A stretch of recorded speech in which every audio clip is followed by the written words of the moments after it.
please. Action. We are Special United.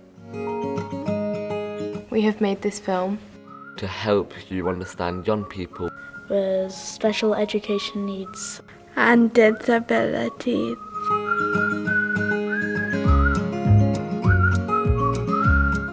So I'm autistic.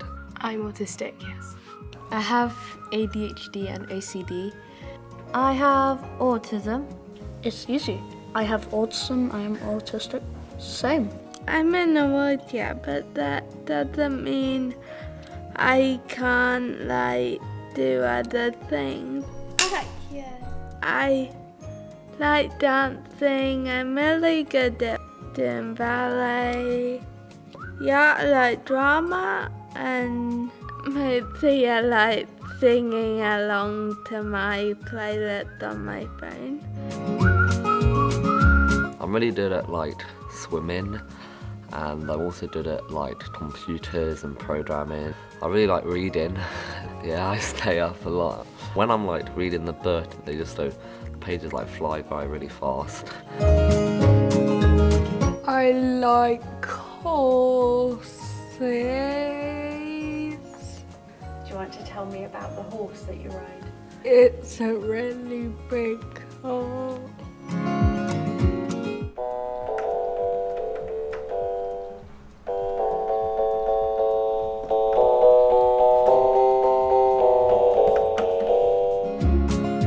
I'm really good at English, maths, science, and I like PE and arts. I'm good at reading. I have a thoroughly expanded vocabulary from an average Homo sapien.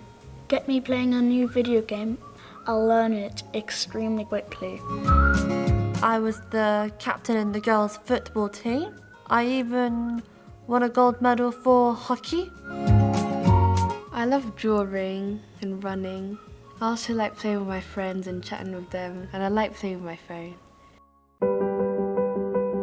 To be honest, I find myself quite a normal person, but I still have my quirks. Sometimes I find it really hard to concentrate and interact with people, and sometimes it just gets very overwhelming for me, and I need a bit of help with that. I find socialising with people quite a bit difficult. Sometimes because I don't like small talk, people think I'm being rude or a really quiet person. You can ask me to do a lot of things, but concentrate really well.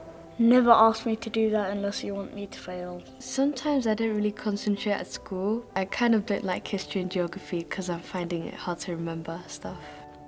I find it hard when it comes to expressing myself, so trying to tell them what's wrong. I mostly do use a grabber at home to read things, but it's very annoying either when I can't reach my grabber or I drop my grabber onto the floor and then I can't grab my grabber.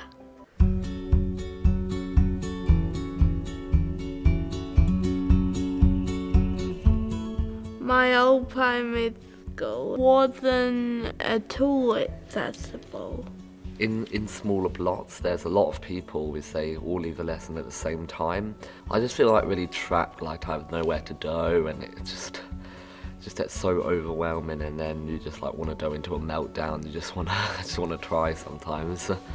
I think if you were to be let out a few minutes early, something like that, that would definitely help, because there would be nobody else there, so to just go to your lesson really smoothly with nobody there, and I think that would make a really big difference. What makes a good school space for people with disabilities? Big areas. And you like outside space, don't you? You like to be outdoors doing stuff. Well, in primary school, the lights, they were really flickery and bright, and it was very sensory, no-nos. And the bell outside was probably the loudest bell I've ever heard. It made me feel really overwhelmed most of the time. And when I got home, I'd either collapse onto the sofa or go into my bed immediately. I'm really sensitive to loud noises. I go to a mainstream school and it is a noisy place. Well, the solution was like my school gave me some headphones. Like when it got really loud, I could just put them on and it would just muffle the noise enough so it would be bearable. Yeah, it helps me concentrate a bit more and I can like get more work done. My new school is way better because we don't have like an alarm or a bell in between classes. They just tell us like, okay, it's the end of lunch or end of break now. I don't like the smell of certain foods and stuff. In the canteen and stuff, there's a lot of people eating and it really makes you feel uncomfortable. But sometimes you want to be in there, you want to be with your friends and they want to eat. But if you were to like eat just with your friends in a small room, it wouldn't be too bad. I would say ask a bunch of different students how they feel about the school as well, to accommodate it to their students' needs.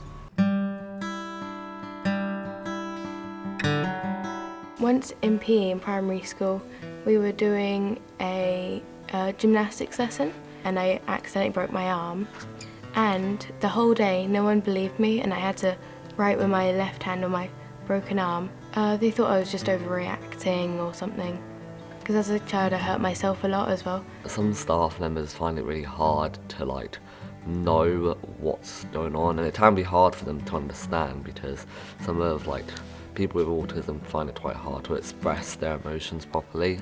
For those who have autism or for those who cannot express themselves, who are anxious, then you can find a notebook and you should write down all the things, something that's bothering you or worrying you, and then you can show this to your parents or to your teachers or someone who you trust, and when they read it they'll understand and they'll try to help you. I think it's just to know that like they're there and they understand, just to say, oh yeah, I understand, if you need anything just come to me and I'll try my best to help, because sometimes just knowing that they're there for you can like really make a big difference.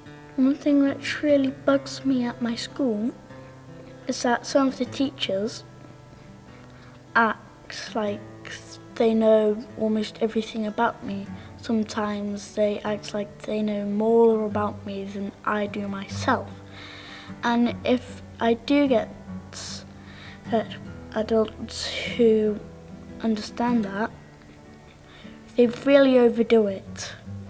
Just spend some more time getting to know me. I can do anything that any child can do.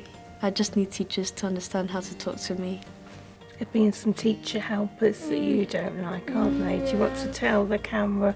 They were bossy and they would tell me what to wear. That made me feel sad. I would like them to listen to me more.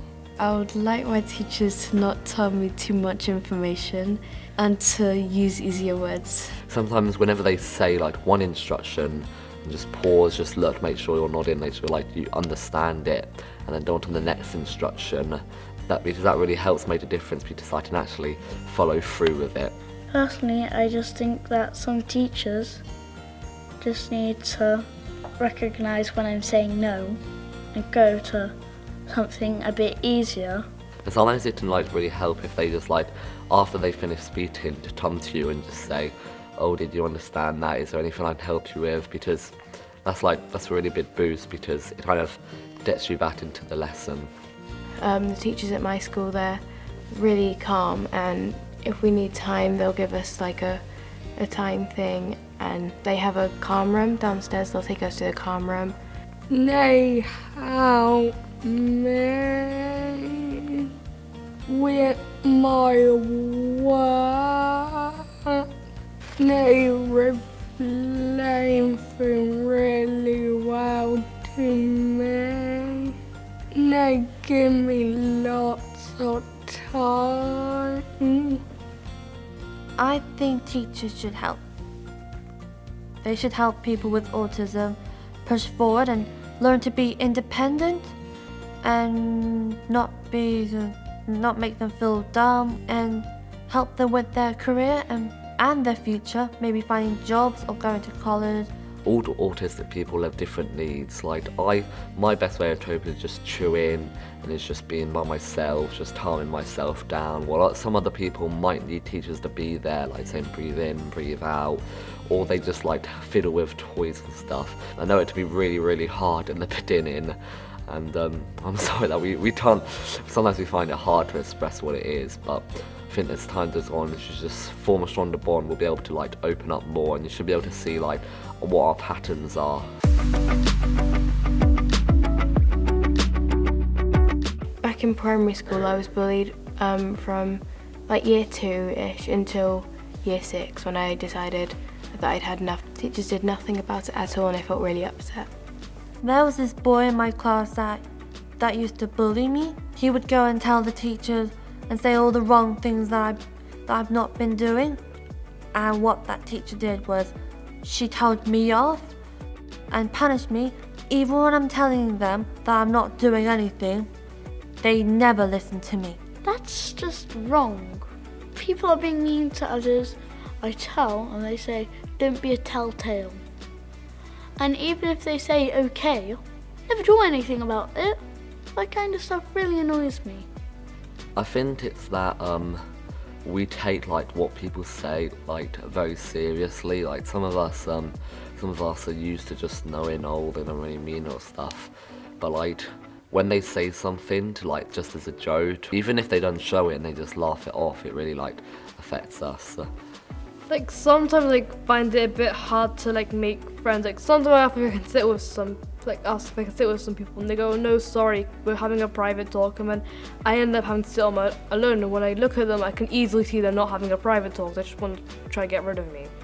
Just because someone's acting different doesn't mean that you should be horrible to them about it, because imagine if they were doing that to you, you would feel horrible about yourself, so don't do it to other people. In situations like that, I'd like the teachers to step in and just say, oh, that's not really nice, don't do that, please.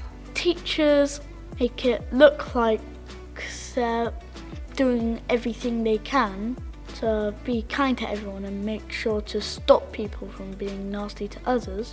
I wish my teachers would do a bit more to help me try and make friends. I mean, it's quite hard. What I like to say to teachers is try to notice more on what's happening in your playgrounds and keep an eye more.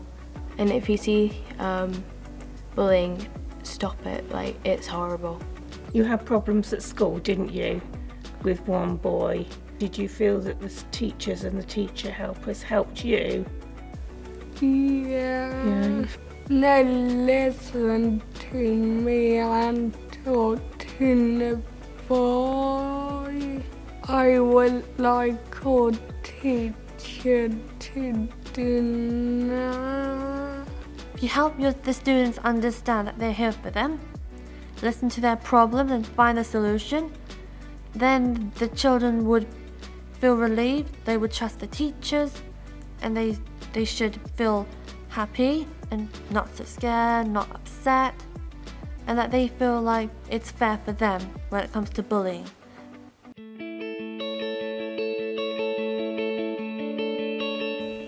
Outside of school, there are other people I come into contact with at my drama lessons. People at the shops and people doing clubs. Don't judge two people as you talk to them. I find it hard, like when I go out, to get a conversation to flow, because otherwise I just feel like it's awkward. So I just get really worried about going out and meeting friends unless we're going to an event. But if I don't talk to you or something, it's not because I don't want to talk to you. It's because I just find it really hard to start a conversation. When I go hot riding, people never really help me. I would like other people to be understanding, like people are with me. I really liked flying, and I tried to go into this one stall, and when I got into the plane and the instructor kept blurting instructions and saying instructions to me, I found it quite hard to understand, especially because of the microphone. And when they did it and then I didn't do anything to it, I didn't respond, they got quite angry because they thought I was just ignoring them or something. So that really put me offline. Later I found another company which I went to, and they really would help understand me. So every time they would say something, they said, "Oh, so did you understand? Do you want me to repeat that for you?" And when I did, they praised me for it, and it just feels really good. Ever since then I've started doing flying lessons now, so I've had about 9 flying lessons, and I've really enjoyed it. And when people come across a young person with a disability, what do you think is the most important thing that people should do?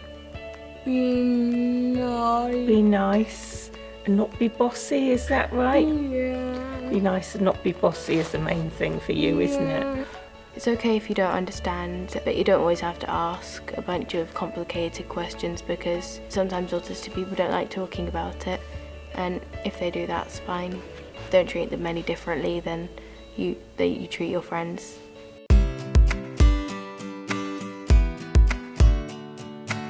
When I leave school, I really want to go into college and university and study for a cybersecurity degree, and I really want to go into working for cybersecurity companies, doing ethical hacking for them.